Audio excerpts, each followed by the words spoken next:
तुम लोगों को कुछ डाउट्स है फ्रॉम द प्रीवियस लेक्चर तो late me no.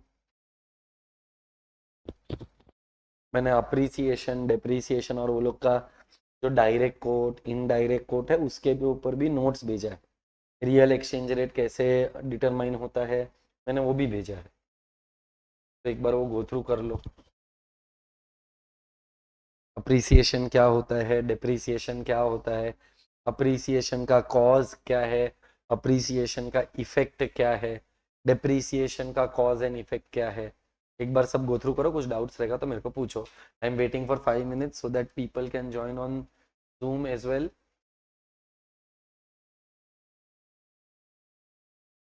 And in the meantime अगर तुम लोगों को किसी को डाउट रहेगा तो मैं वो डाउट भी सॉल्व कर सकता हूँ, क्योंकि मेरे को नेक्स्ट यूनिट को पढ़ाने के लिए ज़्यादा टाइम नहीं लगने वाला है। We are just suppose to complete 1 unit and MCQs whichever are pending.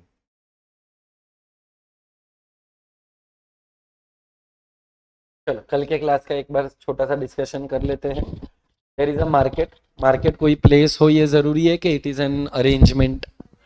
Can I say where buyers and sellers can meet each other इधर डायरेक्टली और indirectly to buy and sell goods and services. Foreign exchange में goods and services का बात कर रहे हैं कि foreign currency का बात कर रहे हैं? फॉरेन करेंसी के बारे में बात कर रहे हैं। फिर who are the participants of foreign exchange market? Central bank, commercial bank, speculators, arbitrageurs, multinational companies and foreign exchange dealers, जिसको अलग से लाइसेंस लेना पड़ता है। What is a foreign currency other than home currency? Is a foreign currency. हर एक currency का rate exchange rate होता है, तो that rate is called as foreign exchange rate.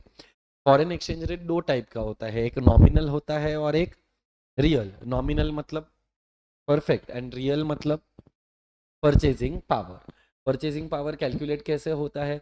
तो nominal exchange rate into domestic price upon the foreign price. कल अपन ने उसका एक एग्जांपल भी लिया था। Are we clear with that? दो टाइप के कोट होते हैं, एक डायरेक्ट कोट और एक डायरेक्ट कोट में यूनिट ऑफ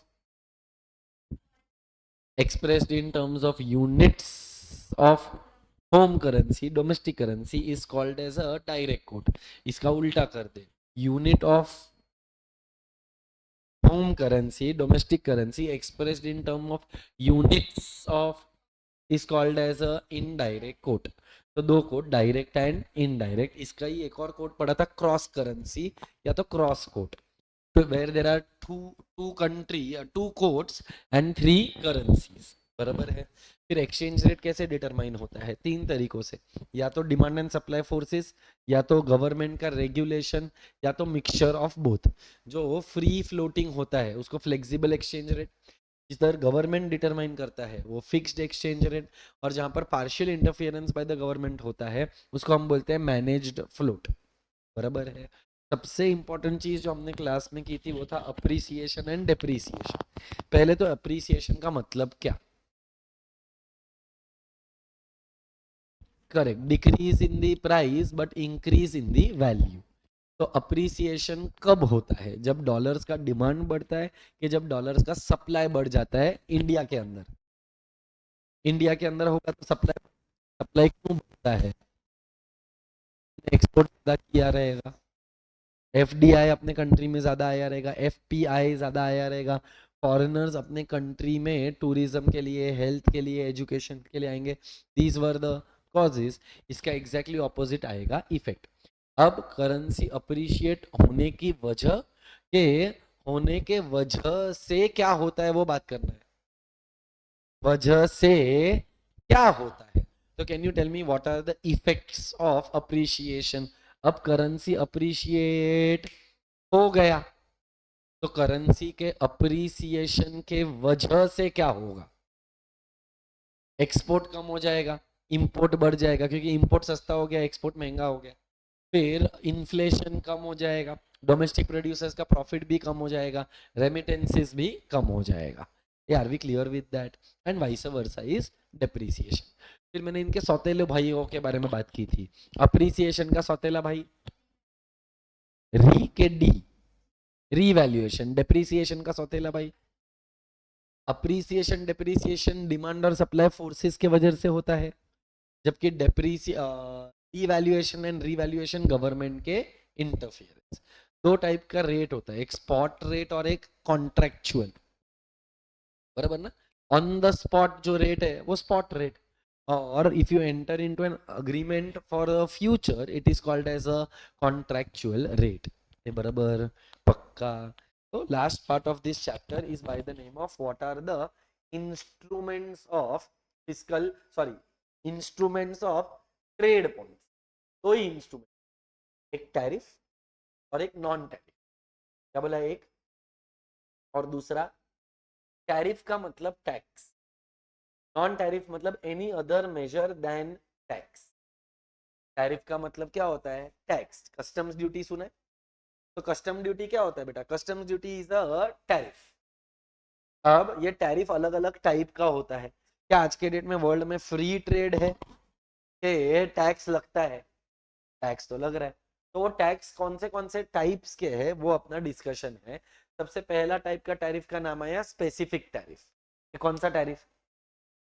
स्पेसिफिक टैरिफ के ब्रैकेट में देख क्या लिखा है, dash is fixed, dash is not fixed. अभी तुम्हें क्या बता, अमाउंट फिक्स्ड है, परसेंटेज फिक्स्ड नहीं। क्या फिक्स्ड है, क्या फिक्स्ड नहीं है? तो मैंने एक एग्जांपल लिया, price of a cycle is ₹5,000 और 10,000। चाहे साइकिल कितने की भी हो, मेरा प्राइस के ऊपर टैक्स लग नहीं रहा है, पर यूनिट पे टैक्स लग रहा है। किस पे टैक्स लग रहा है? तो मेरे को बता, what is the tax on a cycle worth 5,000, 1,000? What is the tax on a cycle worth 10,000 also, 1,000? मतलब प्राइस का परसेंटेज लिया कि नहीं लिया? जब प्राइस का परसेंटेज नहीं लेते हैं, पर यूनिट टैक्स चार्ज करते हैं, तो उसको बोलते हैं स्पेसिफिक टैरिफ। क्या बोलते हैं उसको? अभी दूसरा टैरिफ, इसका उल्टा, what is fixed? Percentage is fixed. What is not fixed? Amount. तो अभी साइकिल अगर 5,000 की है, तो मैंने उस पर 10% टैक्स लगाया, तो 5,000 पे 10% कितना हुआ, 500। बट वही अगर वही साइकिल 10,000 का है, तो उसके ऊपर टैरिफ कितने का लगा, 10%। अमाउंट फिक्स्ड है कि परसेंटेज फिक्स्ड? तो when dash is fixed, dash is not fixed. Amount is not fixed, it is called as ad valorem tariff. क्या बोलते हैं उसको? Ad valorem tariff, AVT. पहले वाले का नाम एसटी, दूसरे वाले का नाम एवीटी। एसटी क्या होता है?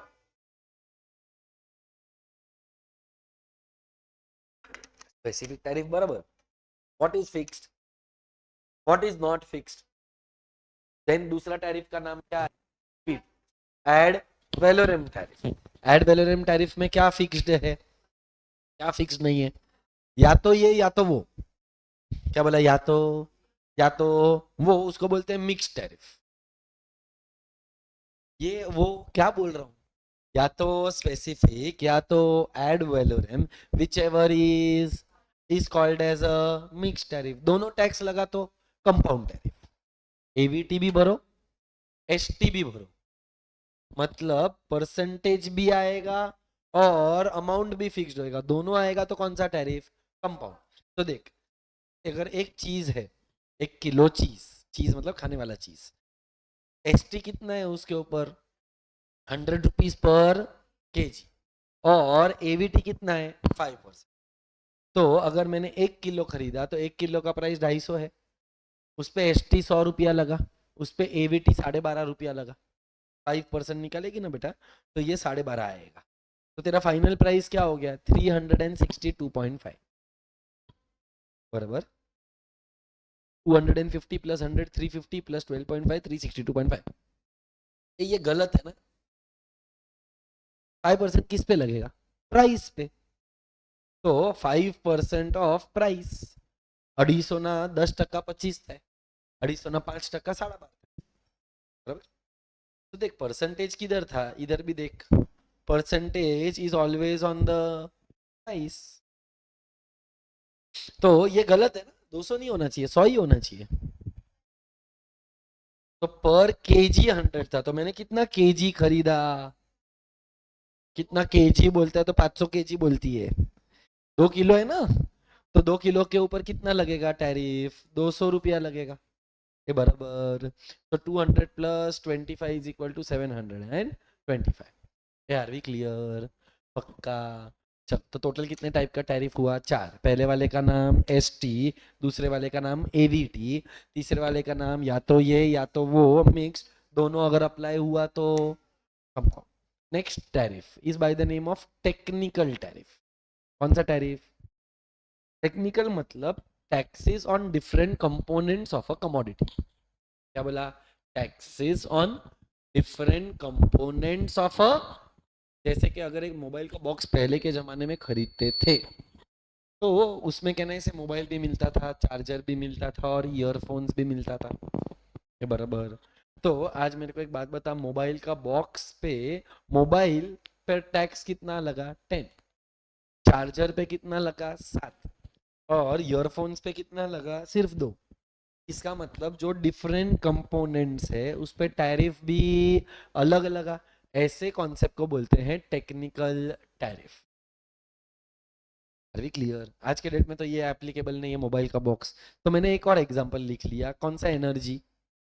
सोलर एनर्जी को बनाने के लिए दो चीज चाहिए बेटा, एक सोलर पैनल चाहिए और एक सोलर बैटरी चाहिए। तो पैनल पे कितना टैक्स लगाया? 10। बैटरी पे कितना लगाया? 6। डिफरेंट कंपोनेंट्स पे जब डिफरेंट टैक्स रेट लगता है तो हम उसको बोलते हैं टेक्निकल टैरिफ। क्लियर है ये? नेक्स्ट वाला टैरिफ भी और कोटा भी। Tariff, rate, quota. Do you understand what is a quota? हाँ, तो કોટામાં શું હોય કે તમારા માટે આટલી सीट्स रिजर्व्ड હોય। कोटा का मतलब क्वांटिटी। कोटा का मतलब quantity is fixed. For example 0 से लेकर 2500 यूनिट्स तक कोई टैरिफ ही नहीं लगाएगा। मतलब कहने से 2500 यूनिट्स तक टैक्स भरने का जरूरत। और अगर तूने उससे ज्यादा मंगवाया 2500 से 5000, उस पे 5%। 5000 से 10,000 यूनिट्स बनाया तो 10%। जैसे जैसे क्या बढ़ रहा है यूनिट्स, वैसे वैसे आपने टैक्स भी क्या कर दिया? बढ़ा दिया। तो टैरिफ भी है और कोटा भी है। कोटा मतलब क्वांटिटी पे रेस्ट्रिक्शन। क्या बोला? कोटा मतलब क्वांटिटी पे रेस्ट्रिक्शन। तो टोटल अभी कितना टाइप हो गया? 6। एसटी, एवीटी, कंपाउंड, टेक्निकल और टैरिफ, रेट, कोटा। सातवें वाले का नाम है वेरिएबल टैरिफ। कौन सा टैरिफ? फॉर एग्जाम्पल मैं एक इंडियन है और मैंने एक केमिकल बनाया 70 रुपए में। आप तीनों कंट्रीज भी वही केमिकल बनाते हो, पर तू बनाती है 68 में, तू बनाती है 65 में और तू बनाती है 60। केमिकल इज द, बट सबका कॉस्ट ऑफ प्रोडक्शन। अभी तुम लोगों को ये केमिकल इंडिया में बेचना है तो क्या तुमको 68, 65, 60 रुपीज में सेल करने को अलाउ करना चाहिए? अगर तुम लोगों को किया तो मेरा क्या होएगा? मैं तो डोमेस्टिक प्रोड्यूसर है ना। तो गवर्नमेंट का काम क्या है? डोमेस्टिक प्रोड्यूसर की माँ बहन करना कि उसको प्रोटेक्ट करना। अगर प्रोटेक्ट करने का रहेगा तो उनको तुम्हारा जो प्रोडक्ट है उसको मेरे प्राइस तक लाना पड़ेगा। तो आप पर अलग अलग टैक्स लगेगा। तेरे पे 2 रुपए का टैक्स लगेगा, तेरे पे 5 पे लगेगा, तेरे पे 10 रुपए का लगेगा, जिससे तुम लोगों का प्राइस भी 70 रुपया, मेरा भी प्राइस 70 रुपया। अब हुआ ना बराबरी का टक्कर। तो ये बराबरी का टक्कर लाने के लिए कौन सा टैरिफ? Variable tariff. बराबर। फिर और 3 टैरिफ है। एक का नाम है एमएफएन। क्या नाम है? तुमने ये शायद अगर यूनिट 3 पढ़ा रहेगा तो याद आता रहेगा, मोस्ट फेवर्ड नेशन। फिर आता है बाउंड टैरिफ और अप्लाइड टैरिफ। कौन सा 2 tariff? Bound and applied. What is MFN? तीनों के बारे में एक एक करके, ये पहले 7 क्लियर है। चल, पहले वाले का नाम क्या बताया मैंने? एमएफएन। जो भी डब्ल्यूटीओ का मेंबर है सबको प्रेफरेंशियल टैरिफ। तो सपोज कर अगर डब्ल्यूटीओ के अपन 3 मेंबर्स है, ये मेंबर नहीं है, तो अपन ने, मैं प्रॉमिस करता है कि तुम दोनों को मैं टैरिफ सेम चार्ज करेगा। ऐसे टैरिफ को बोलते हैं M F N. All the member nations of WTO get an MFN. एक और टैरिफ ऐड करता हूं, प्रेफरेंशियल टैरिफ। याद है कल मैंने कुछ तो ऐसा बोला था कि मेरा हर कंट्री के साथ रिलेशनशिप सेम हो, ये जरूरी। तो फॉर एग्जांपल प्रथमेश को मैंने कम टैरिफ ऑफर किया, इसका मतलब मैंने उसको कौन सा टैरिफ दिया है? मोस्ट फेवर्ड नेशन वाला टैरिफ के प्रेफरेंशियल? प्रेफरेंशियल किसको मिलेगा? जिसके साथ मेरा कोई तो अलग डील है, मेरा अलग उसके साथ सेटिंग है, मेरा अलग लेवल का उसके साथ अंडरस्टैंडिंग है या बॉन्ड है। Are we clear? पक्का? सो एथ वाले का नाम क्या था? M F N. नाइन्थ वाले का नाम मोस्ट सॉरी प्रेफरेंशियल टैरिफ, फिर बाउंड मतलब मैक्सिमम टैरिफ। क्या बोला? बाउंड मतलब, और अप्लाइड मतलब एक्चुअल। अप्लाइड मतलब, चलो 11 के 11 मेरे को तुम लोग याद करके बताओ। पहला वाला एसटी, एसटी में what is fixed? It is per unit. दूसरे वाले का नाम एवीटी, एवीटी का full form ad valorem tariff. What is fixed? What is not fixed? Amount is not fixed. तो एवीटी के अंदर हम लोगों ने ये पढ़ा कि it is a percentage of price. फिर तीसरा वाला या तो एसटी या तो AVT, whichever is higher. चौथा वाला दोनों लगेगा, एसटी भी लगेगा और एवीटी भी लगेगा। Different components of a product पे डिफरेंट टैक्स, टेक्निकल टैरिफ। फिर हम लोगों ने एक और पढ़ा टैरिफ भी और कोटा भी। टैरिफ रेट कोटा, सबके ऊपर अलग अलग टैरिफ लगा। केमिकल वाला एग्जांपल। वेरिएबल टैरिफ, डब्ल्यूटीओ के जो मेंबर्स है, एमएफएन मोस्ट फेवर्ड नेशंस, और क्या मेरा रिश्ता 168 कंट्रीज के साथ सेम रहेगा? तो किसी के साथ मेरा ज्यादा बनता रहेगा तो उसके लिए प्रेफरेंशियल टैरिफ। फिर आता है बाउंड मतलब इससे ज्यादा मैं टैरिफ किसी को चार्ज करेगा नहीं। फिर आता है अप्लाइड मतलब एक्चुअल टैरिफ जो चल रहे हैं। फिर आता है एस्केलेटेड टैरिफ। ये कौन सा टैरिफ? देखिए चारों हो गए मेरा पढ़ाकर, 8th 9th 10th 11th। MFN preferential tariff, bound and applied, ये बराबर। चल नेक्स्ट वाला कौन सा टैरिफ आया बेटा? एस्केलेटेड। एस्केलेट करना मतलब बढ़ना। तो देख रॉ मटेरियल पर, दो का क्या करना है, रॉ मटेरियल पर कम और फिनिश गुड्स पर ज्यादा। क्यों ऐसा?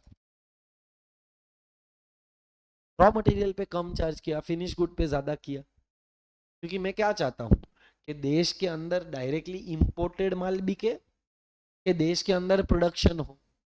तो अगर मेरे को प्रोडक्शन करवाना है तो प्रोड्यूसर को एनकरेज करना पड़ेगा रॉ मटेरियल के लिए और डिस्करेज करना पड़ेगा फिनिश गुड्स के लिए। तो मैंने रॉ मटेरियल पर जो टैरिफ लगाया वो कम, और जो मैंने फिनिश गुड्स पर टैरिफ लगाया वो ज्यादा। Are we clear? Are we sure? पक्का है? कोई doubt, question, query, difficulty? Done डना डन। चल, एस्केलेटेड टैरिफ के बाद आता है प्रोहिबिटिव टैरिफ। कौन सा टैरिफ? प्रोहिबिटिव का मतलब क्या है? मना करना है, मतलब मुझे उस कमोडिटी का कंजम्पशन एनकरेज करना है कि नहीं करना है। और अगर नहीं करना है तो very low rate of tariff होना चाहिए कि वेरी हाई। तो prohibitive or very high rate of taxes. And the final concept tariff के अंदर is by the name of tariff as a response. दो टाइप है, anti dumping and countervailing. अभी क्या लिखा है टैरिफ के, टैरिफ एज अ रिस्पॉन्स मतलब किसी ने कुछ कांड किया है उसके वजह से मैं सामने एक्शन का रिएक्शन दे रहा है। क्या बोला? एक्शन का reaction. For example, you are a manufacturer in China और तूने मेरे देश के अंदर तेरे माल को डंप किया। डंप किया मतलब फेंक दिया, कि मेरे देश के अंदर सेल किया। और सेल किया उसमें प्रॉब्लम नहीं है, पर तूने क्या किया मालूम है? तेरा अगर प्रोडक्शन कॉस्ट 100 रुपया है, मतलब तेरे को कमोडिटी को बनाने के लिए, इस कमोडिटी को बनाने के लिए कितना रुपया लगा? 100। तो तेरे को बेचना कितने में चाहिए? 100 से ज्यादा। अच्छा 100, पर तूने बेचा 80 में, अपने कॉस्ट से भी कम, या तो अपने प्राइस से कम। फॉर एग्जाम्पल चाइना में तू यही चीज 150 रुपए में बेचती है, पर तूने इंडिया में बेचा 130 में। तेरे कंट्री का प्राइस नहीं कितना, 150, मेरे कंट्री का प्राइस, साला चीटिंग कर रहा है। इसको बोलते हैं अनफेयर ट्रेड प्रैक्टिस। क्या बोलते हैं इसको? तो तूने एक्शन किया उसका गवर्नमेंट तेरे पर लगाएगा एंटी डंपिंग। तूने मेरे देश के अंदर तेरा माल डंप किया, तो मैंने मेरे देश को प्रोटेक्ट करने के लिए तेरे पर एंटी डंपिंग ड्यूटी लगा डाला। बराबर है? पक्का? So can I say that first tariff as a response is by the name of anti-dumping duty, जिसमें फेयर ट्रेड प्रैक्टिस था क्या अनफेयर ट्रेड प्रैक्टिस?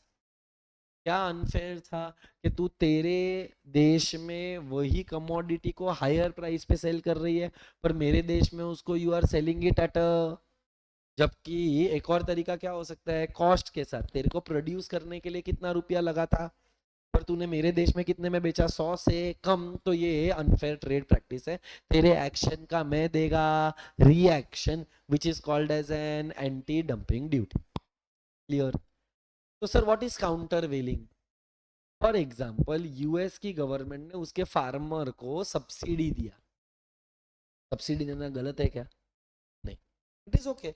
अपन भी तो अपने फार्मर्स को सब्सिडी देता है ना, बट तेरे सब्सिडी देने के वजह से फार्मर का जो कॉस्ट है वो कम हो गया, मतलब you are able to sell it at a lower price. तो जब आप इंडिया में आकर एप्पल बेच रहे हो, आप 300 रुपए में ही बेच रहे हो, जबकि आपको बनाने के लिए लगा 500, पर वो 500 में से 200 रुपया किसने दिया? इन द फॉर्म ऑफ, तो एक गवर्नमेंट ने सब्सिडी दिया जिसकी वजह से आपका कॉस्ट कम हो गया, तो दूसरा गवर्नमेंट इस इफेक्ट को नलिफाई करने के लिए क्या करेगा? टैक्स लगाएगा, टैरिफ लगाएगा। उस टैरिफ का नाम क्या है? काउंटर वेलिंग ड्यूटी। काउंटर किया ना, तेरे सब्सिडी का काउंटर मेरा tax. So both the examples that I gave was a tariff tariff as a response। समझा है क्या? तो टोटल कितना टैरिफ हुआ? 15। चलो पहला टैरिफ एसटी, दूसरा वाला कंपाउंड, पांचवा टेक्निकल टैरिफ, 6 टैरिफ भी और कोटा भी, टैरिफ रेट कोटा, 7 केमिकल वाला एग्जांपल वेरिएबल टैरिफ, फिर MFN most favoured nation, WTO members के लिए, पर उसके बाद प्रेफरेंशियल टैरिफ। नेक्स्ट वाला बाउंड मतलब maximum, actual means applied tariff. फिर 11 तक हुआ एस्केलेटेड टैरिफ, रॉ मटेरियल पे कम और फिनिश गुड्स पे, जिससे क्या होगा कि अपने कंट्री के अंदर का प्रोडक्शन एनकरेज होएगा और imports of finish goods discourage हो जाएगा, कम हो जाएगा। तो ऐसे टैरिफ का नाम एस्केलेट। प्रोहिबिटिव, क्या कर रहा है मैं, प्रोहिबिटिव टैरिफ, ऐसा लग रहा था जैसे कि विधवा हो गया, उड़िया तोड़नी पड़ेंगी। तो प्रोहिबिटिव टैरिफ मतलब very low rate of taxes के very high rate of tariffs. ये अपने को गुड्स डिजायरेबल है कि सोशली अनडिजायरेबल है? It can be any, desirable भी हो सकता है, बट गवर्नमेंट को लगता है कि ये नेसेसिटी नहीं है। And the last tariff that we did was tariff in दो तरीके का रिस्पॉन्स था, एक एंटी डंपिंग और एक एंटी डंपिंग मतलब कहना इसे unfair business practice of a producer, and एक गवर्नमेंट का सब्सिडी का काउंटर में दूसरे गवर्नमेंट ने टैक्स लगाया, तो उसको बोलते हैं काउंटर वेलिंग ड्यूटी। मेरा 50% चैप्टर पढ़ा हो गया। क्या बोला था तुम लोगों को, कितना कॉन्सेप्ट है? दो। कौन सा दो? टैरिफ और मेरा कौन सा पढ़ाकर हो गया? टैरिफ। तो अब नेक्स्ट वाला कौन सा आएगा? देखो तो जरा, यहाँ पर मेरा नोट्स में मैंने बना कर दिया है, non tariff measures. Can you see them? चलो, नॉन टैरिफ मेजर्स में पहला टेक्निकल मेजर्स, तो दूसरा नॉन टेक्निकल। टेक्निकल का मतलब something which is product specific property, which is a product specific property. And non technical का मतलब something which is required in trade, papers, documents, approvals, permissions. तुम लोगों ने शायद पढ़ा होगा ओसी के अंदर जब शिपमेंट्स होते हैं तो परचेस ऑर्डर लगता है, बहुत सारा रिक्वायरमेंट होता है कि जब माल एंटर होने वाला रहेगा उसके पहले होना चाहिए, स्टोर करना है तो उसके लिए एक letter. So anything which is related with requirements like shipping requirements, formalities, taxation, anything is a part of non technical measures. अब बेटा टेक्निकल मेजर्स के अंदर दो चीजें हैं, एसपीएस और टीबीटी. ये आपने यूनिट 3 में कहीं ना कहीं सुना भी था. वो वियर कर रही है व्याश्रो एकाश्रो अतामा देवगुरु पसाय बोल क्या कर रही है. पानी अभी तक था, सॉरी. तो क्या व्यासना कर रही है. एक ठीक rhyme only today. Why today is your birthday. समझे आज खाना खवाई है. मैं तो अभी सुबह 7 बजे से लेक्चर में, भूख लगा था, खा लिया मैंने. क्या खाया मैंने, मेदू वड़ा खाया. मेदू वड़ा में होता है क्या कांदा, तो नहीं खाया. हाँ तो दाल वड़ा नहीं खाता आज, बची गयो. नहीं पर बटाटा खा लिया, दीदी ने सब्जी में बटाटा बनाया था. दत्त तेरी भैंस. तो एसपीएस का मतलब sanitary and phytosanitary measures. Sanitary phytosanitary measures. Now what is sanitary and cytosanitary measures? It is something which affects the health of humans, animals and plants. Something which affects the health of humans, animals और plants. जैसे कि बहुत सारे countries में से आप बहुत सारी चीजें इंपोर्ट एक्सपोर्ट नहीं कर सकते हो. जैसे कि हवाई नाम का एक कंट्री है इन अमेरिका, वहां पर आप फ्रूट्स वहां से बाहर लेकर नहीं जा सकते हैं as a tourist.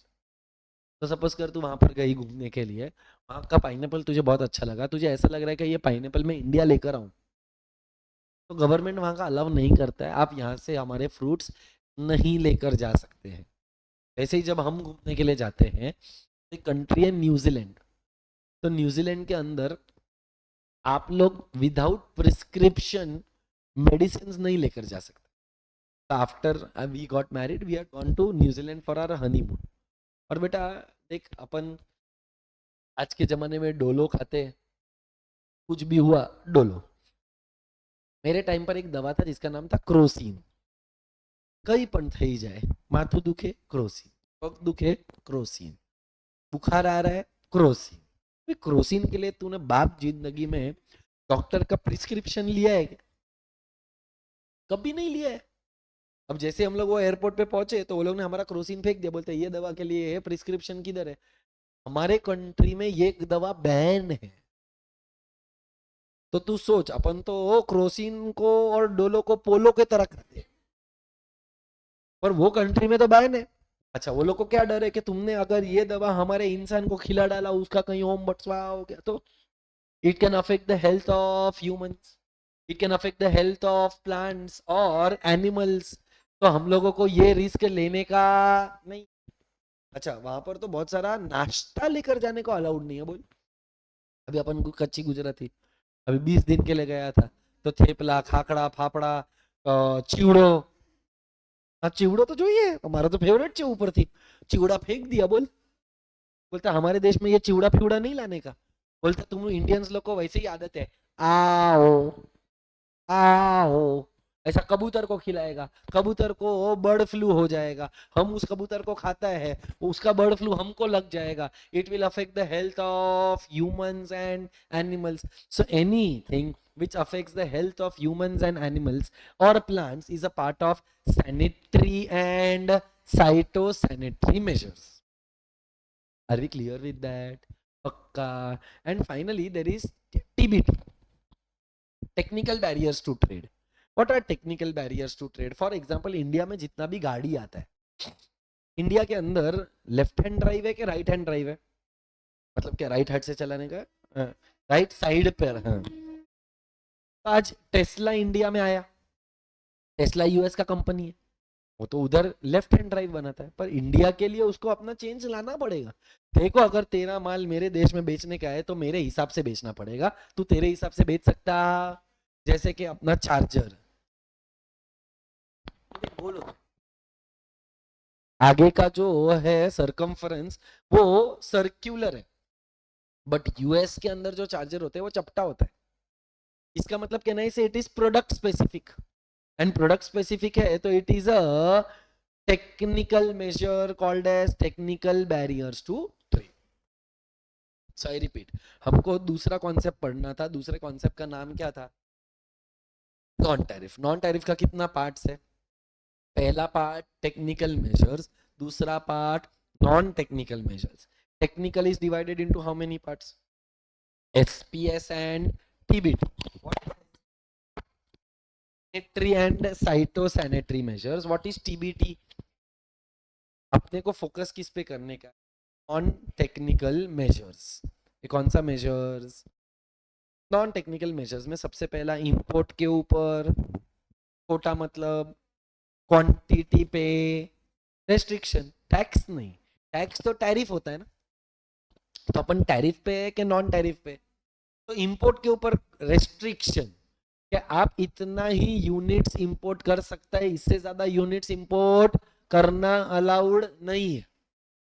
For example government of India Tesla को बोल देगा कि इंडिया में you can sell only 1 lakh cars. तो अगर आप यूएस में प्रोडक्शन करके इंडिया में उसको अगर इंपोर्ट कर रहे हैं इंडियंस, तो मैक्सिमम कितना होना चाहिए? 1 लाख यूनिट्स होना चाहिए. इससे ज्यादा यूनिट्स हम अलाउ नहीं करेगा. 10,000 20,000 क्वांटिटी पे restriction is called as import quota. फिर क्वांटिटी पर नहीं लाना है तो प्राइस कंट्रोल मेजर्स. अच्छा, तुमको याद है क्या अपन ने एक वेरिएबल टैरिफ पढ़ा था? Similar to that, but tariff नहीं लगाने का, उसको नाम अलग दिया. फॉर एग्जाम्पल तूने बनाया कितने में? 62 रुपीज, 68 रुपीज में. अभी 2 रुपया तेरे पर एडमिनिस्ट्रेटिव चार्जेस, कोई भी फलाना ढींगना चार्जेस कर डालेगा. इंडिया में एंटर होने का charges, handling charges, paper work, तेरा कॉस्ट कुछ भी करके बढ़ा देंगे. तेरा कॉस्ट कुछ भी करके बढ़ा देंगे. Are called as price control measures. Can I say your product should be given a national treatment.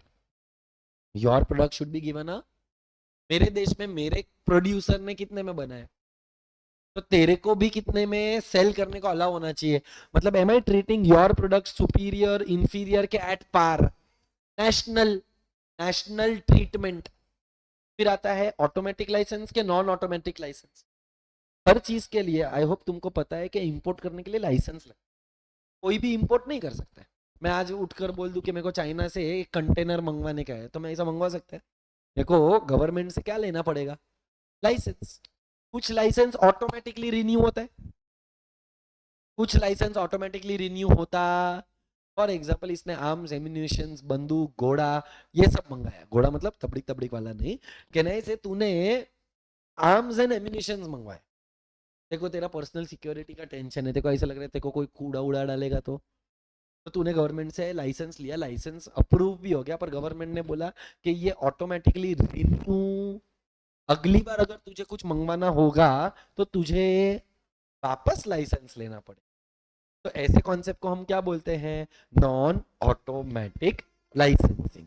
तो कितना कॉन्सेप्ट हुआ? 3. पहले वाले का नाम इंपोर्ट कोटा, दूसरे वाले का नाम, तीसरे वाले का नाम नॉन ऑटोमेटिक लाइसेंसिंग, चौथे वाले का नाम फाइनेंशियल मेजर. अच्छा, इंपोर्ट एक्सपोर्ट करने के लिए क्या लगता है? ओके, उसको इंग्लिश में बोल.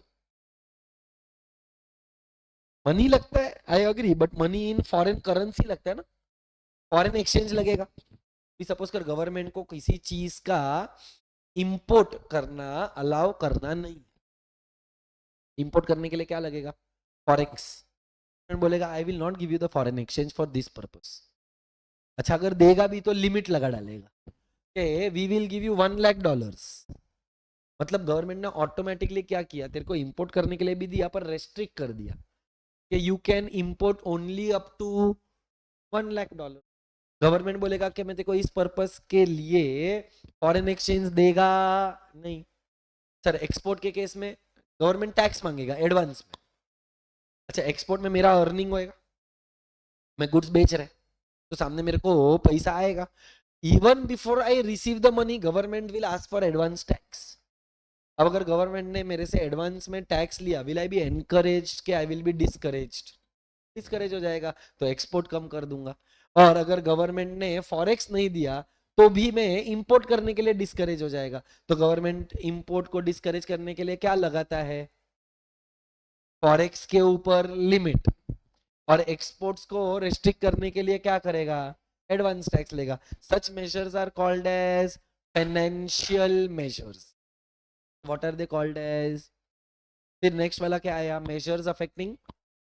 अच्छा, ये आज के डेट में इतना एप्लीकेबल नहीं है, बट 1991 के पहले बहुत एप्लीकेबल था। कहने से 1991 के पहले India was a closed economy के ओपन इकोनॉमी। अब इंडिया में अगर कोई चीज का स्केर्सिटी है तो अपने को इंपोर्ट करना चाहिए कि नहीं करना चाहिए? करना चाहिए। और अगर प्राइवेट सेक्टर वाले को इंपोर्ट करने के लिए दिया तो क्या प्राइवेट सेक्टर पब्लिक का वेलफेयर के बारे में सोचकर कम दाम पे सेल करेगा कि नहीं करेगा? नहीं करेगा। तो गवर्नमेंट ने क्या किया? गवर्नमेंट ने बोला कि अगर सपोज करो there is a shortage of grains, तो एचटीसी नाम का एक कंपनी बनाया, स्टेट ट्रेडिंग कॉर्पोरेशन।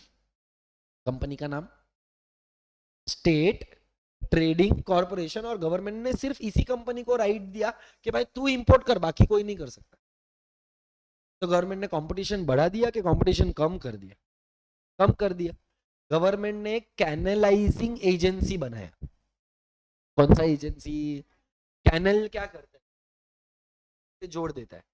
तो एचटीसी भी क्या कर रहा है? इंडिया में स्कैर्सिटी है, किसी दूसरे कंट्री में सरप्लस है, तो सरप्लस वाली कंट्री से माल उठाकर स्कैर्सिटी वाले देश में सिर्फ और सिर्फ कौन कर सकता है? Those companies are given power by the government.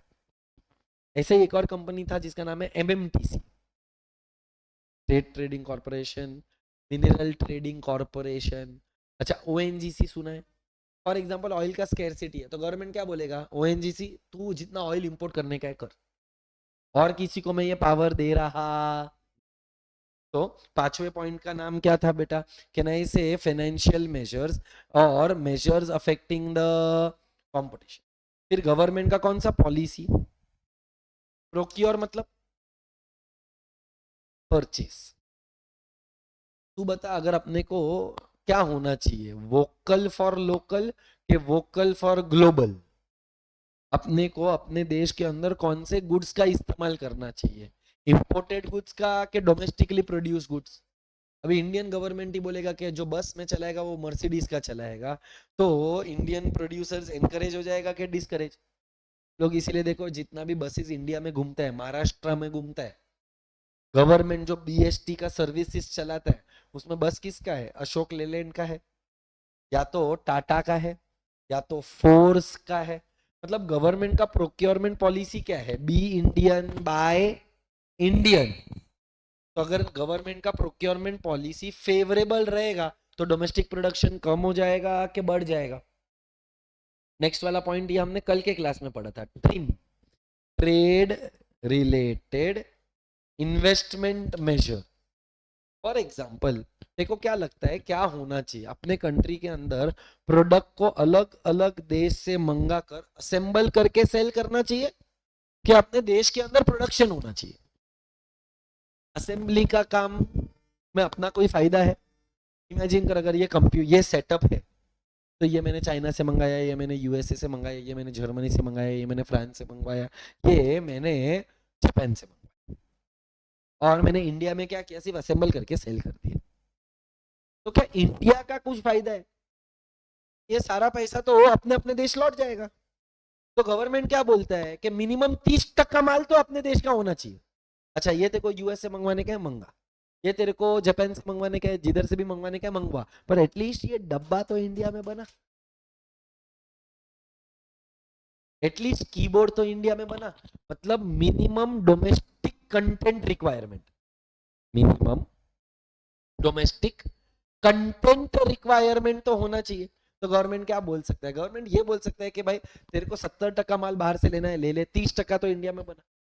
फिर गवर्नमेंट और क्या कर सकता है? बोलते हैं अच्छा तेरे को इंपोर्ट करने का 100 रुपए का, डन, 100 रुपए का इंपोर्ट कर, पर सामने 150 रुपए का एक्सपोर्ट करेगा ना तो ही अलाउ करेगा। Finance your import. If I am importing goods worth rupees, government मेरे को क्या बोलेगा कि सामने तेरे को 150 रुपए का एक्सपोर्ट कर, तो मैं तेरे को 100 रुपया अलाउ करता है ना। इसका मतलब क्या हो गया? तो फायदा ये होगा कि जैसे ही गवर्नमेंट तेरे को बोलता है कि तू इंपोर्ट कर, 100 रुपीज का इंपोर्ट अलाउड है, और वो 100 के सामने मुझे एक्सपोर्ट कितने का करना है? 150। तो अपना एक्सपोर्ट बढ़ेगा तो उससे फॉरेन एक्सचेंज आएगा, वही फॉरेन एक्सचेंज को मैं यूज कर सकता है फॉर सेलिंग, बराबर ना। कहना है इसे जो इंपोर्टेड गुड्स रहेगा उसका बिल पे करने के लिए मेरे को एक्सपोर्ट से पैसा आ गया, मैंने कितने का एक्सपोर्ट किया 150, वो 150 में से 100 रुपया में किसको दे देगा, इंपोर्ट्स को, तो भी 50 का एक्सेस रिजर्व्स बचेगा। सो गवर्नमेंट क्या बोल सकता है, trade related investment measures. Are we clear? फिर नेक्स्ट क्या आया बेटा, कौन सा रेस्ट्रिक्शन, अपन तो सब जैन कच्ची मारवाड़ी लोग लग रहे हैं, आप you eat fish, no you are vegetarian, okay sad, because my example is for those who are non-vegetarians and who eat seafood. Seafood में तुमको मालूम है ऑयस्टर्स नाम का भी कुछ तो होता है, જેમાં મોતી મળે એને ऑयस्टर કહેવાય, पर्ल वो ऑयस्टर में होता है, लोग वो भी खाते हैं।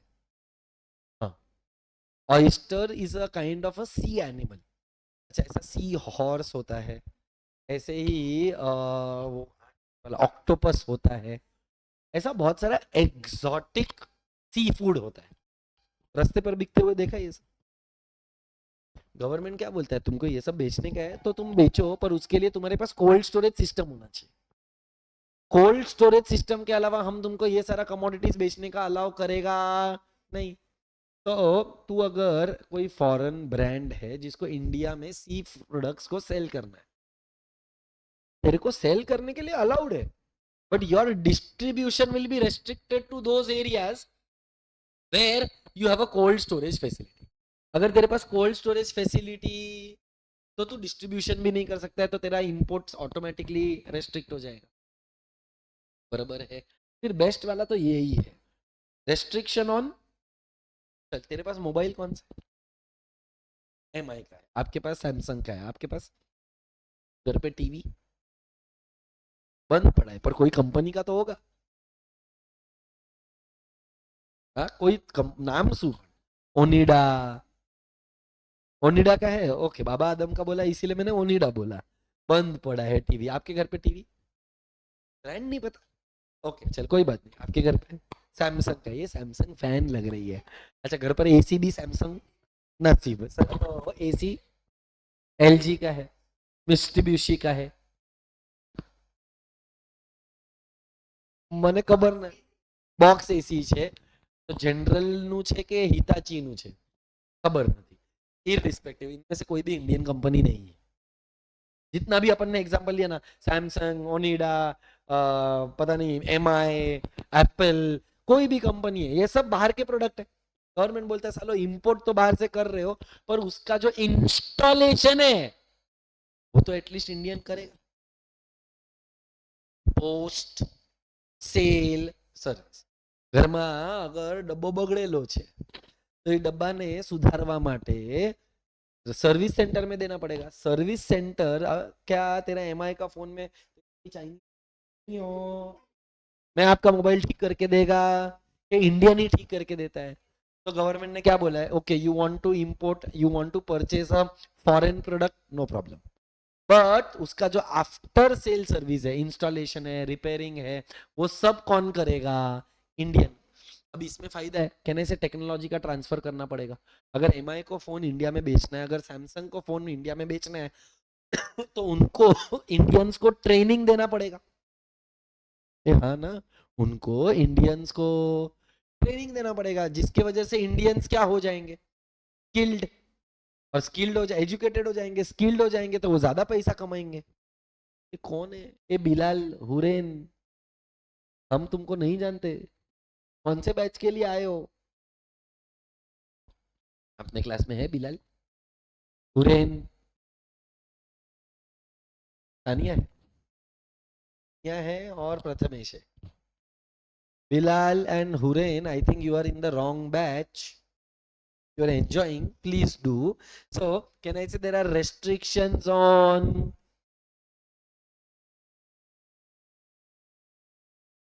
ओनर, उसका रहेगा, पर एम्प्लॉयमेंट जनरेशन तो इंडियन का हुआ, लैंड तो इंडिया का गया, रेंट इंडिया में आएगा, वेजेस इंडिया में आएगा, उसके लिए वो लोग ने जो लोन लिया रहेगा उस पर इंटरेस्ट इंडियंस को मिलेगा, वो लोग तो सिर्फ प्रॉफिट लेकर जाएंगे, साला सब कुछ वो लेकर जाए, उससे तो अच्छा है कि सिर्फ प्रॉफिट लेकर जाए।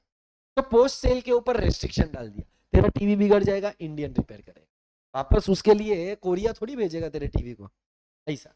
अयाज भी आया, अरे क्या बात है बेटा, कौन सी जगह पर आए हो? ए अयाज, गलत बैच है, गलत। चल उसके बाद क्या आया बेटा, रूल ऑफ ओरिजिन बहुत इंपॉर्टेंट है। सपोज कर मैंने चाइना से गुड्स मंगाए, चाइना पर इंपोर्ट ड्यूटी 10% ही है, पर ये चाइना के पास किधर से आया, बांग्लादेश, बांग्लादेश के पास किधर से आया, Pakistan. Rule of origin important है ना, अभी मुझे तो पाकिस्तान के साथ डील ही नहीं करना है। तो प्रोडक्ट कहां से ओरिजिनेट हो रहा है वो जानना जरूरी है। तो गवर्नमेंट क्या कर सकता है, रेस्ट्रिक्शन डाल सकता है कि मेरे को रूल ऑफ ओरिजिन बता दो, उसके बेसिस पर मैं डिटरमाइन करेगा whether this commodity is to be imported और नॉट इंपोर्टेड। नेक्स्ट पॉइंट जिसमें इंडिया एक्सपर्ट है, इंडिया एक्सपर्ट किस में है, एडमिनिस्ट्रेटिव प्रोसीजर्स, पेपर वर्क में उलझा डालो, गवर्नमेंट ये डॉक्यूमेंट लेकर आओ, वो डॉक्यूमेंट लेकर आओ। अभी तो हमारा लंच टाइम चालू है, कल आओ, कल तो जन्माष्टमी है, परसों आओ, परसों तो संडे है, इसकी माँ का तेरे को घुमा डालेंगे। कहने से तेरा एडमिनिस्ट्रेशन में इतना उलझा डालेंगे, टाइम कंज्यूम करेंगे, पेपर वर्क मारेंगे, मांगेंगे, डॉक्यूमेंट मांगेंगे कि तू कंटाल जाए, तू बोलेगा छोड़, इससे अच्छा तो मैं करता ही नहीं। तो कहने से एडमिनिस्ट्रेटिव प्रोसीजर्स बढ़ा डालो। And finally there is an embargo. Embargo का मतलब होता है कंप्लीट बैन। एम्बार्गो का मतलब क्या होता है, कंप्लीट बैन। तो इंडिया के अंदर अगर तेरे को पता रहेगा तो we do not import beef. India के अंदर बीफ का इंपोर्ट करना अलाउड नहीं है, बट हम एक्सपोर्ट करते हैं। ये मैं आज तक समझ नहीं पाया। साला अगर इंपोर्ट केरला में अलाउड है क्योंकि कांग्रेस है, रहेगा भी, I am not sure, yes that is true, but we can not import. देखो मालूम है मैकडोनल्ड्स इंडिया में यही सोच कर आया था। McDonald's is known for its beef burgers. तो यूएस यूके में वो बीफ का बर्गर बनाकर बेचता था, जिसकी वजह से वो बहुत पॉपुलर हो गया। पर इंडिया के अंदर तो बीफ अलाउड ही नहीं है, बहुत सारे स्टेट्स के अंदर बैंड है, और इंपोर्ट तो हम कर ही नहीं सकते। तो क्या होता है एम्बार्गो, मतलब अगर अपना रिलीजियस सेंटिमेंट है और अगर वो हर्ट हो रहा है जिसके वजह से गवर्नमेंट ने कोई डिसीजन लिया, तो हम उस कॉन्सेप्ट को क्या बोल देते हैं, एम्बार्गोस। यार भी क्लियर। टोटल 12 चीजें पढ़ी, मुझे नहीं पता तुमको कितनी याद है। चलो पहला वाला क्या पढ़ा था, इंपोर्ट पे इंपोर्ट कोटा। दूसरा याद कर, price controlling measures. Financial measures, non automatic licensing. Financial measures में एडवांस टैक्स के बारे में बात किया था, रेस्ट्रिक्शन ऑन फॉरेक्स पर बात किया था। पांचवा वाला तो बोला, वेरी गुड। ट्रिम, ट्रिम क्या होता है, ट्रेड रिलेटेड इन्वेस्टमेंट मेजर्स। फिर वो एसटीसी, एमएमटीसी, ओएनजीसी का एग्जांपल लिया था। गवर्नमेंट अफेक्टिंग कंपटीशन, सारे नाम एक बार देख लो। सबसे पहला नाम क्या है, इंपोर्ट कोटा। दूसरे वाले का नाम प्राइस कंट्रोल मेजर्स। दूसरे वाले का नाम, तीसरे वाले का नाम नॉन ऑटोमेटिक लाइसेंसिंग। चौथे वाले का नाम फाइनेंशियल मेजर्स। पांचवे वाले का नाम मेजर्स अफेक्टिंग कंपटीशन। फिर गवर्नमेंट का प्रोक्योरमेंट पॉलिसी, प्रोक्योरमेंट का मतलब purchasing policy. Then TRIM, trade related investment measures. then there are distribution restrictions, distribution वो cold storage वाला example। next वाला restriction on post sale service। next वाला rule of origin। next वाला administrative procedures। and finally embargo का मतलब complete ban। and the last part is by the name of export related measures। by the way इसमें एक और चीज है जो इस स्टूडेंट ने शायद नहीं लिखा है, they are called as safeguard measures. Safeguard का मतलब अब किसको सिक्योर करना है, फॉरेनर को सिक्योर करना है कि डोमेस्टिक प्रोड्यूसर को। तो डोमेस्टिक प्रोड्यूसर को बचाने के लिए गवर्नमेंट जो भी एक्शन ले, डोमेस्टिक प्रोड्यूसर को बचाने के लिए गवर्नमेंट जो भी एक्शन ले उसको हम बोलते हैं as a safeguard. Are we clear with? चल नेक्स्ट वाला कौन सा मेजर्स आया? They are related to export पे बैन, एक्सपोर्ट पे टैक्स और एक्सपोर्ट पे सब्सिडी। मेरे को लगता है ये तीनों चीजों तो समझता है। बोल बैन होना चाहिए कि एक्सपोर्ट पे टैक्स लगना?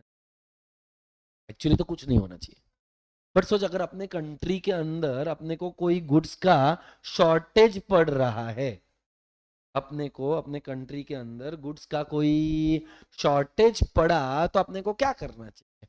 उस कमोडिटी पर या तो बैन लगा देना चाहिए एक्सपोर्ट करने पे, या तो टैक्स लगा देना चाहिए। अच्छा अगर अपन ने अपने प्रोड्यूसर को सब्सिडी दिया एक्सपोर्ट करने के लिए, तो सामने वाला देश क्या लगाएगा? कौन सा टैक्स लगाएगा? वो countervailing duty to offset the effect of subsidy given by one government, the other government will charge a countervailing duty. And there is one more point which is by the name of voluntary restrictions. What is a voluntary restriction? मैं खुद से ही नहीं export. For example, you are a developed nation, I am an underdeveloped nation. I requested you कि please तू मेरे देश के अंदर है ना तेरा ऑटोमोबाइल्स एक्सपोर्ट मत कर। I am requesting you please मेरे को अगर तू एक्सपोर्ट करेगा ना तो मेरे प्रोडक्ट का तो इज्जत ही नहीं है। You are a much superior brand, much superior company, awesome cars, beautiful cars, luxury cars, sturdy cars, तुम्हारा सब बराबर है, पर मेरे को चाहिए मेरे देश का वासी का भी खून खौले। तू अगर आ जाएगा ना तो मेरा मार्केट बंद हो जाएगा। मैं आपसे रिक्वेस्ट करता हूं कि आप मेरे देश के अंदर एक्सपोर्ट, तूने मेरा एक्सपोर्ट ये रिक्वेस्ट को मान लिया। वॉलेंट्री रिस्ट्रेंट, वॉलेंट्री मतलब जबरदस्ती या खुद की मर्जी। मैंने तेरे को रिक्वेस्ट किया, तूने मेरा रिक्वेस्ट एक्सेप्ट कर लिया। तो अगर आपने आपका रिक्वेस्ट एक्सेप्ट नहीं किया तो ठीक है, I have administrative procedures, I will ask for tariffs, I will ask for more. फिर मैं तेरे को कोई भी तरीके से रोकने का कोशिश करेगा, पर अगर मेरे रिक्वेस्ट करने पर अगर आप मान रहे हो तो वॉलेंट्री रिस्ट्रेंट। तो एक्सपोर्ट रिलेटेड मेजर्स कितने हैं? 4। पहले वाले का नाम बैन ऑन, दूसरे वाले का नाम और तीसरे वाले का नाम एक्सपोर्ट सब्सिडीज, चौथे वाले का नाम voluntary restrictions. Are we clear? One very important thing that you are suppose to study, text book ही नहीं खोला, बोलो अपने टेक्स्ट बुक में आना तो CA Foundation September 25 Economics chapter number 9 unit number 2 you can see effects of tariff। दिख रहा है क्या? हाँ वो इफेक्ट्स, इफेक्ट्स का मतलब इम्पैक्ट मार्क करना important. with that I am done with the entire chapter. I want you to start solving the MCQs. Before you start solving the MCQs I would want you to read whatever is given over there in tariff। Sorry, ये tariff measures दिख रहा है बेटा, इसको mark कर important. उसमें भी purpose या इम्पैक्ट दिख रहा है, इम्पैक्ट ऑफ टैरिफ्स, ये नेगेटिव इम्पैक्ट है, ऊपर जो है वो पॉजिटिव इम्पैक्ट्स है। इंपॉर्टेंट, ये पढ़ एंड MCQ स्टार्ट।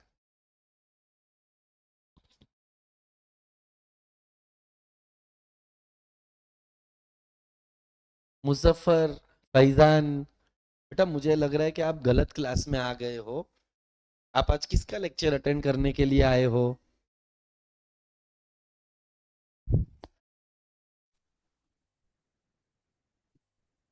बेटा मैं लॉ नहीं पढ़ाता, मैं इकोनॉमिक्स पढ़ाता हूँ। मतलब आपको लॉ इंटर के लिए चाहिए, मुलुंड ब्रांच का चाहिए? तो विश्वास शर्मा का आज बेस्ट ऑनलाइन। आपका आवाज नहीं आ रहा है Muzaffar, can you please post in chat box?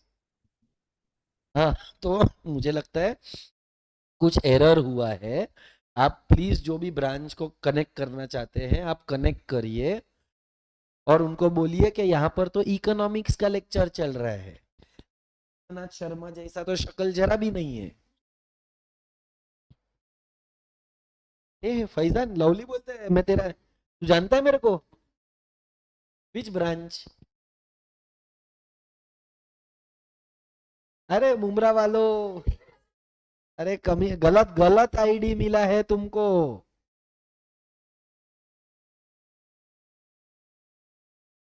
और आज क्यों तुम्हारा लेक्चर है लॉ का? संडे को खत्म नहीं हो गया क्या? अबे तो सालो तुम तो मुझे जानते हो ना, मैं कौन से एंगल से विश्वनाथ सर दिख रहे तुमको? अरे अरे अरे अरे अरे, बेचारे रिवीजन रिवीजन लेक्चर भी चालू हो गए तुम्हारे, क्या बात है? हमारा इधर पोर्शन खत्म हमारा इधर पोर्शन खत्म नहीं हुआ है, तुम्हारा रिवीजन चालू हो गया है। बेटा, तो आप जिसने भी भेजा है उनको बोलो कि ये गलत आईडी है, और आपको कोई नहीं, कोई तो बाहर आया था, तो you please take the right ID. Unfortunately यहाँ पर इकोनॉमिक्स का लेक्चर है। हेलो शिफा, हेलो उबेर, फैजान, मुजफ्फर, सब गलत हो।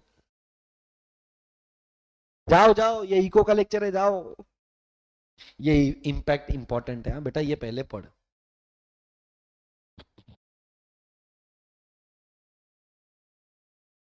Anya, Prathamesh, if you have any questions, queries, doubts, please let me know in the chat box. I hope you are done with the MCQs. We have to start from question number 11. 11 ना?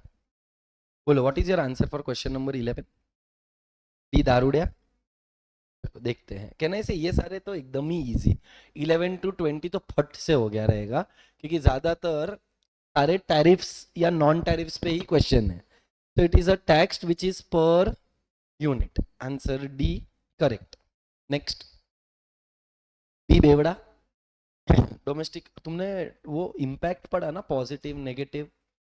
The tariff on imports is beneficial to domestic producers of the imported goods because it raises the price for which they can sell their product in the domestic market, जिसकी वजह से national treatment हो जाता है, domestic producer protect हो जाता है। B. Next, question number 13.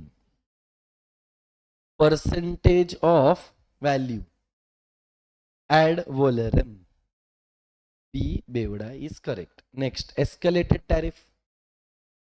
Nominal tariff rates on manufactured goods. Manufactured goods मतलब finished goods, which are greater than the tariffs on, मतलब रॉ मटेरियल पे कम चार्ज किया और फिनिश गुड्स पे ज्यादा किया, तो आंसर आएगा बी। Next, question number 15। पक्का सी है। Voluntary export restraint, where an exporting country voluntarily restrains the quantity of goods that can be exported out of the country during a specific period of time. तो अगर देखो याद रहेगा तो आपका और मेरा एग्जांपल हमने लिया था। Next, question number 16। डी दारूडिया करेक्ट है। It is an additional duty to offset the exporting firms unfair trade practice. याद आया क्या? एंड सी क्या बोलता है? Additional import duty so as to offset the, ये है। यहाँ पर वो लोग ने किसके बारे में बात किया? लोअर देन कॉस्ट, और यहाँ पर लोअर देन प्राइस। याद है, दो एग्जांपल लिया था, 100, 80 और 150, 130। तो योर आंसर डी दारूडिया इज करेक्ट। बढ़ू आगे, चलो next one, question number 17। D दारूडिया डन, करेक्ट है आपका आंसर। काउंटरवेलिंग ड्यूटी क्या है? It is to offset artificially low prices charge by the exporters who enjoy export subsidies या तो टैक्स में कंसेशन, जिसकी वजह से कॉस्ट कम हो जाता है। चार्ज बाय, कौन चार्ज करता है countervailing duty? It is charge by an importing country so that fair price हो। Then charged by an importing country to protect the domestic industry and firm from the advantage arising from subsidies. D दारूडिया correct answer है। चल next, question number 18। Outcome of tariff मतलब effect of tariff. तो it can discourage domestic consumers from consuming imported goods, क्योंकि tariff बढ़ने के वजह से इंपोर्टेड गुड्स का प्राइस बढ़ जाएगा। Encourage the consumption of domestic goods, क्योंकि अगर इंपोर्टेड गुड्स महंगे हो जाएंगे तो हम उस इंपोर्टेड गुड्स को सब्सटीट्यूट कर देंगे विथ डोमेस्टिकली प्रोड्यूस गुड्स। तो your answer C is absolutely correct. तुमको ये आया ना सब अच्छे से? चल next, SPS and TBTR. D दारूडिया करेक्ट आंसर है। Next, question number 20। Which of the following is not a non tariff, not non मतलब कौन सा नॉन टैरिफ नहीं है, टैरिफ वाला पूछा, काउंटर वेलिंग ड्यूटी टैरिफ है। Next question number 21, under tariff rate quota B बेवड़ा, a country permits an import of limited quantities at lower rates but subjects an excess amount to a much higher rate, मतलब up to certain limit कम rate लगेगा, up after a certain limit ज्यादा rate लगेगा, ऐसे tariffs को हम बोलते हैं टैरिफ रेट कोटा। ये बराबर। चलो नेक्स्ट क्वेश्चन नंबर 22, बी बेवड़ा, non tariff barriers include except tariff, non tariff में क्या नहीं आता है ऐसा पूछा है। Next question number 23, Uruguay round was the correct answer. ये सब कल के क्लास का है and I hope you are able to manage these as well. Next question number 24, B बेवड़ा के डी दारूडिया, can I say it does get dealt only with while WTO covered services as well as intellectual property rights, तो answer आएगा B. चलो next question number 25, B बेवड़ा के D दारूडिया, national treatment का मतलब the principle that imported products are to be treated no worse in domestic market than the local ones, जो import किया हुआ प्रोडक्ट है उसको एट पार ट्रीट करने का विद द लोकल प्रोडक्ट, ना इंफीरियर ना सुपीरियर। इस कॉन्सेप्ट को हम क्या बोलते हैं, नेशनल ट्रीटमेंट। गलत गया बेटा, पक्का। चलो नेक्स्ट वाला क्वेश्चन नंबर 26, वापस टैरिफ पे आया। बाउंड मतलब अपर लिमिट के lower limit, it is the upper limit which can be levied in terms of tariff. Next, what is the concept of MFN, most favored nation? All of the above, equality होना चाहिए, favour one favour all, WTO members का सारा members को equally treat करना चाहिए, अगर unequally treat करना है तो उसके लिए प्रेफरेंशियल टैरिफ है। Answer D. Next question number 28, again D दारूडिया, WTO एक कोई ना कोई तो बेवड़ा रहेगा जिसने आंसर ए दिया रहेगा, सही तो है, has now been replaced by GATT. सही स्टेटमेंट क्या है, GATT is replaced by WTO, तो ये इनकरेक्ट है, आंसर डी आपका करेक्ट है। ये जो नेक्स्ट 3 MCQs है वो सब अग्रीमेंट्स में लिखे हुए हैं। सो क्वेश्चन नंबर 29 का आंसर आएगा सी, क्वेश्चन नंबर 30 का आंसर बी बेवड़ा करेक्ट है। MFA मल्टी फाइबर अग्रीमेंट को हमने निकाल दिया था। Next one is question number 31, D दारूडिया, all of the above. What was the most controversial topic? क्यों एग्रीकल्चर? क्योंकि आज भी बहुत सारा कंट्रीज डिपेंडेंट है उसमें, अगर ग्लोबलाइजेशन हो जाएगा तो डोमेस्टिक प्रोड्यूसर्स डोमेस्टिक इकोनॉमी का हालत खराब हो जाएगा। And the final MCQ is question number 33, B बेवड़ा, WTO commitments affect developing countries as well as developed countries, but they affect more to the developing countries because they need to make radical adjustments. Radical मतलब fast, major, many adjustments करना पड़ेगा। Answer आएगा B. तो आपका competitiveness को लेकर कोई discussion चल रहा था, मैं एक बार हेल्प करूं? चलो 19th वाला भी एक बार देख लेते हैं, पढ़ लेते हैं सारे ऑप्शंस। तो कहना है इसे SPS measures are permissible under WTO, ये तो ट्रू है। अब अगर SPS और TBT रहेगा तो कहना है इसे अपना माल दूसरे देश में नहीं जाएगा, और अगर अपना माल दूसरे देश में नहीं जाएगा तो अपना जो कॉम्पिटिटिवनेस है उस पर इम्पैक्ट आएगा। तो इट में result in loss of competitive advantage of the developing country, क्योंकि कंपटीशन ही अगर नहीं होगा तो हम शायद आगे ना बढ़ पाए, तो which I believe is the correct statement.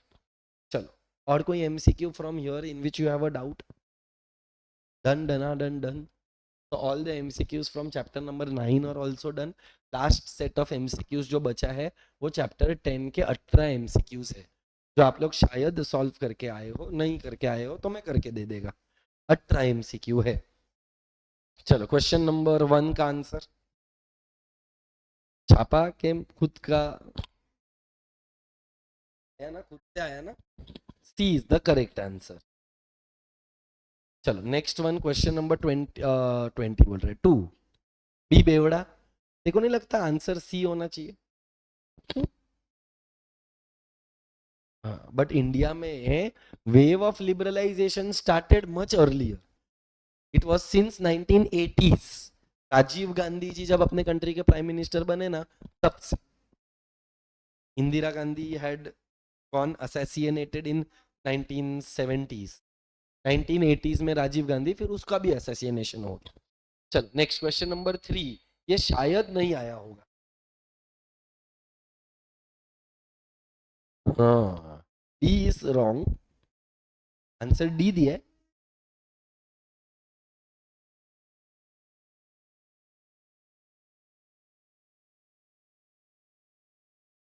India के अंदर एक यूनिक कैरेक्टरिस्टिक है बेटा. गायत्री, शौर्य, ओप्पो, वीवो गलत जगह पर आ गए हो. यहाँ पर इकोनॉमिक्स का लेक्चर चल रहा है. अहमद वापस गलत लेक्चर है. आप इको के लिए आए हो. गायत्री खत्म हो गया सिलेबस. आप शायद लॉ के लिए आए हैं और लॉ के लिए ये गलत लिंक है. तो आप जिस भी ब्रांच के हो उस ब्रांच पे कांटेक्ट करो and take a revised link. Okay Gayatri, Ahmed, Urmila सब गलत जगह पर आ गए हो. चलो सो क्वेश्चन नंबर 3 का आंसर सी है. इंडिया के अंदर कहने से पहले तो हमने इंपॉर्टेंस एग्रीकल्चर को दिया था, फिर सर्विस सेक्टर ग्रो हुआ और आज जाके इंडस्ट्री को इंपॉर्टेंस मिल रहा है. Make in India, startup India, stand up India. तो कहने से 1947 से लेकर 1991 तक एग्रीकल्चर था. फिर 1991 के बाद से सर्विसेज को इज्जत मिलने लगा और फिर 2014 के बाद से इंडस्ट्रियल सेक्टर ग्रो हो रहा है. तो इंडिया के अंदर एक यूनिक पैटर्न बना of agriculture, services and industry. So your answer is C. चल नेक्स्ट क्वेश्चन नंबर 4 का आंसर. अभी देख ए और सी में कंफ्यूजन हुआ रहेगा तो ईयर याद रखना था. तो कल के क्लास में अपन ने बोला था 2021. Your answer is A. चल next question number 5. FIF board आ गया था. So can I say no more exist because it was replaced by FIF. Answer B. फेम के बारे में भी कल बात किया था अगर याद रहेगा तो. It is to promote electric and hybrid vehicle technology. एवढा इज करेक्ट. 7th वाला भी आया रहेगा. ईज ऑफ डूइंग बिजनेस पहले हमारा 77 था, अब 63 हो गया. नेक्स्ट वाला भी कल के क्लास में ही किया था. ई नाम, इलेक्ट्रॉनिक नेशनल एग्रीकल्चरल मार्केट. इसके अंदर ये वाला जो है वो स्टेटमेंट ही नहीं है, मिसप्रिंट है. इसीलिए इसका आंसर आएगा बोथ बी एंड सी. बेटा आया क्या आपको इसका आंसर डी? और वो जो स्टेटमेंट है वो यहां पर होना चाहिए नहीं. चल next question number 9. Which of the following is not a reform of 1991? Why A is the answer? We removed licensing. Correct. All industries का थोड़ी निकाला था सर, except 18 सबका निकाला था. Vanita wrong link. Bhiwandi wrong link में आ गई हो बेटा. नेक्स्ट आगे बढ़ते हैं. Question number 10.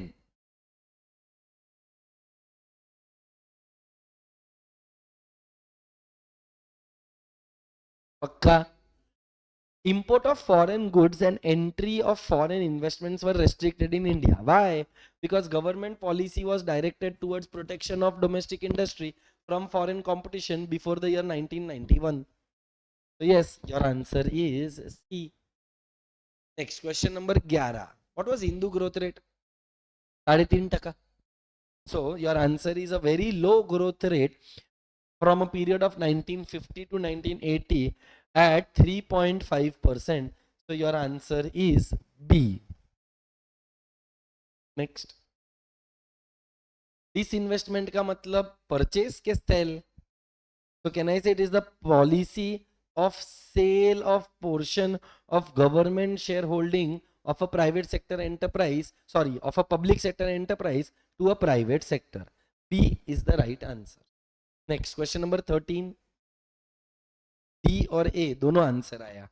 तो देख बेटा A तो है ही. To ensure operation of economic system does not result into concentration of economic powers in the hand of the few. True. To provide for the control of monopolies, to prohibit monopolistic and restrictive trade practices. So can I say to provide for control of monopoly, मतलब हमको monopolies को क्या करना था, control. ये भी true है. To prohibit monopolistic and restrictive trade practice, ये भी true है. तो बेटा unfortunately आंसर A नहीं आएगा, D आएगा. Are we clear? Yasin, wrong link bro. Next question number 14. पक्का? कौन सा रेवोल्यूशन है? ग्रीन रेवोल्यूशन में क्या था? High yielding variety seeds and scientific cultivation. So your answer C is absolutely correct. Next one, question number 15. B बेवड़ा के D दारूड़िया कभी के बारे में पूछा है? बिफोर. तो क्या इंडिया में before green revolution technological upgradation हुआ था? नहीं. क्या इंडिया में before green revolution high yielding variety seeds हुआ था? नहीं. तो आंसर ये भी नहीं है. तो आंसर एक ही बचा, भी हमारे कंट्री के अंदर आए थे लैंड रिफॉर्म्स. जमींदारी सिस्टम को निकाल डाला था, टेनेंट्स को टेनेंसी राइट्स मिला था. जमींदारी सिस्टम मालूम है ना? जमींदार भाड़े पर लैंड देता था, very high rate of rent लेता था, वो गिरवी लेकर जमीन को खा जाता था, हड़प जाता था, खुद की जमीन किसी और को देता था at that higher value. Next question number 16. पक्का? कौन से ईयर के बारे में बात किया? अच्छा पढ़ा रहे हैं sir, thank you sir. Yasin आप मेरे से नहीं पढ़े. आप कौन से ब्रांच से हो?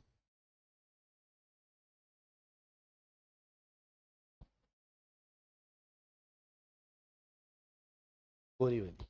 ओके यासीन, मैं बोरीवली में नहीं आया था पढ़ाने के लिए. All the best for your exams, may God bless you. But this is economics lecture. I think you have come for law lecture, so it's a wrong link in which you have entered. Bye bye. चल. So बेटा industrial policy resolution of 1948. 1948 मतलब just independence के बाद. अभी independence के बाद अपना क्या हालत था? We were a mixed economy but with a socialist pattern. दूध का जला हुआ छाछ भी फूक फूक कर पीता है. ऑलरेडी अपनी बहुत फूकी पड़ी थी, तो अपन ने कौन बोलने के लिए मिक्स्ड इकोनॉमी, पर हमने ज्यादा इंपॉर्टेंस किसको दिया था? Public sector. So it expanded the role of public sector and licensing to the private sector. इसीलिए 1991 में हमने क्या किया? Delicensing. क्या किया? Privatisation. Next question number 17. B बेवड़ा पक्का बोल. बी के अंदर क्या बोला है? Rethinking the role of market versus state. मला कळलंच नाही. मार्केट मतलब कैपिटलिस्ट, स्टेट मतलब socialist. So can I say 1991 में हमने प्राइवेट वर्सेस पब्लिक सेक्टर के रोल को रीथिंक किया. Answer B. And the last one, question number 18. B बेवड़ा.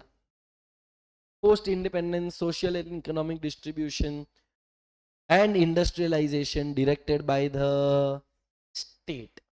State मतलब कौन करेगा? गवर्नमेंट. प्राइवेट सेक्टर को अपन ने इज्जत दिया. Are we clear? Sure. With that we are done with the entire syllabus of CA foundation. So that's it from me. Please like, share, subscribe, comment, hit the bell icon. बोले तो.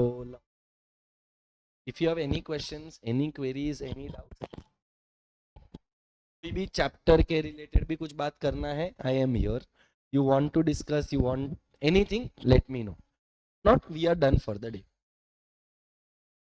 Thank you Sania. I hope you are doing well. All the best for your exams. I hope you have no doubts. Prathamesh, अगर तू सुन रहा है तो साले reply भी दे दिया कर, निचड़ प्राणी.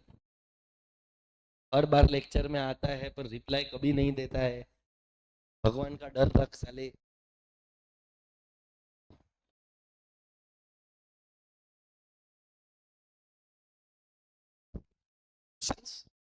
डन. शैल आई वेट और शैल आई लीव? कोई और चैप्टर में भी कुछ हेल्प चाहिए तो यू कैन आस्क.